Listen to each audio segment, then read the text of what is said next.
Hey everybody, Mike here with Cactus Crawlers RC. Thanks for checking out the channel today. And today I want to show off a new project that I picked up.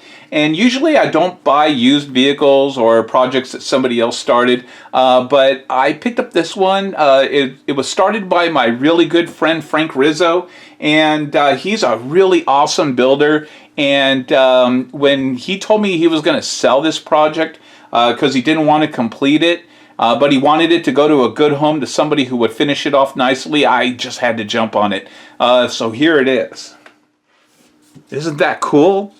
This is the Element with IFS front end with a hard body 4Runner on there from RC 4-wheel drive. And like I said, when he said that he was going to be selling this project, I knew I just wanted to get this. It looks so cool. So some things that he started on this truck is he put on these really cool wheels and tire combo. And those are the Toyota rims with some really nice Goodyear Wranglers on there. It's got this really awesome steel bumper that came with it. And of course, there was a plethora of other parts. So I got, of course, everything that came with the body. Wrapped up in here is all the glass for the model. So we've got the side windows and the back glass. So all the glass that comes with it, along with the tail lights and turn signals, the headlamps. So we just got all the glass and the clear plastics for this model. And then of course the doors that come with it. So here's the interior that he was working on. And he was doing some clearance on it because he was running a different chassis at first. And he was making these clearance for the frame there. But the details that he was doing was just so awesome. Here's the dash that he had built and painted. And he even manufactured this little CB radio from scratch. Look how cool that thing looks. And here's the back seat. And look at this. He did a little shotgun he made from scratch with shotgun shells and a box build out. And he's got a cooler here. And like I said, the cut in this seat is because he was doing a different chassis at first. So he had cut that out. Here's a back toolbox that he made for the back area behind the rear seat. And he's got a rack on there with some tools, an axe, a shovel. Here's an ammo box and a little can of coffee. Very cool. And this was hiding the hole that was made in the back for the rear suspension, which I'll show in a minute. And here's the front seats. This is the passenger seat, and this is the driver's seat, which he had cut because he had a driver in here, and he clearanced it so the driver could sit in there, but I didn't get the driver with the truck. He ended up keeping the driver. But those are the seats. And here's the roll bar with a fire extinguisher on it, and just bags of miscellaneous parts and stuff to put it together. There's all the screws and the chrome pieces for the tail lights. Here's another bag of hardware with the little Toyota emblem right there. And along with the truck, I got this winch from RC 4-wheel drive, this little worn winch.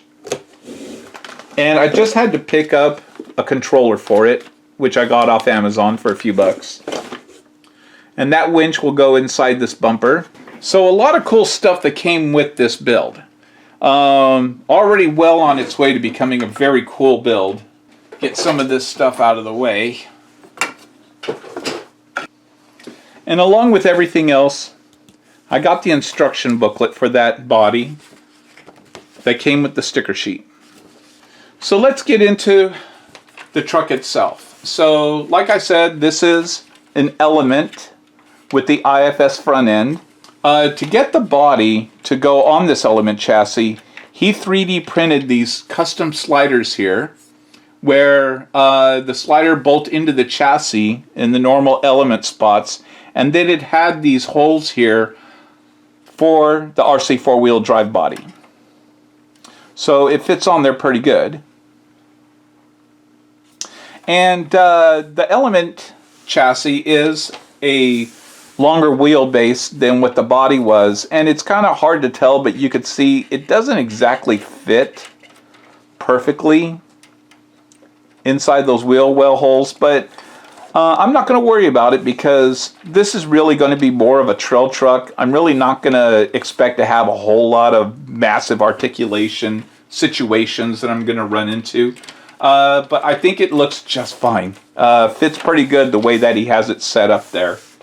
And of course, one of the biggest concerns is that with this Element transmission, you can't fit the interior in there. So if I did want to fit the interior, I would have to pretty much cut out this whole area right here to be able to make clearance for the spur gear and the top of this transmission. And I really didn't want to cut all that out. One of the things that I picked up was this Stealth XF transmission that comes with a few of the Element trucks. And this one, what it does is it puts the motor forward. So that way you're eliminating all that area right there. It sits a lot lower in the chassis. The transmission is actually part of the lower skid plate, and I believe that installing this is really going to be able to make a whole lot more clearance that I could put that interior in there. So I picked this up. It was about $70 something. I'm going to give this a shot, and I think that's going to be able to make some clearance in there so I could use the interior. It also comes with 18% overdrive automatically. So that's probably going to be working out pretty good for what I intend, what I need it for. Because the driver's front seat was cut out, I wanted to go ahead and replace the seat. Unfortunately, you can't get just a seat. You have to buy a whole kit. So I ended up getting the whole kit with the front and the rear seats. And then eventually what I'd like to do is I'd like to get the motor that goes inside here, the 22RE, so that I'll be able to pop the hood and I'll be able to display a motor. And as you can see with that IFS, there is lots of room in there. I'm going to probably have to clearance out for the shock towers, but I should have enough room in there to put that motor. And in the back, taking off the camper shell, you could see where the back end was cut out for these rear shock towers to come through. But once the back seat is in there with the rear toolbox that he made, it's going to cover it up just nicely, so you'll never be able to tell that hole was put there. Another thing I'm going to have to do is I'm going to have to work on the shock setup of this.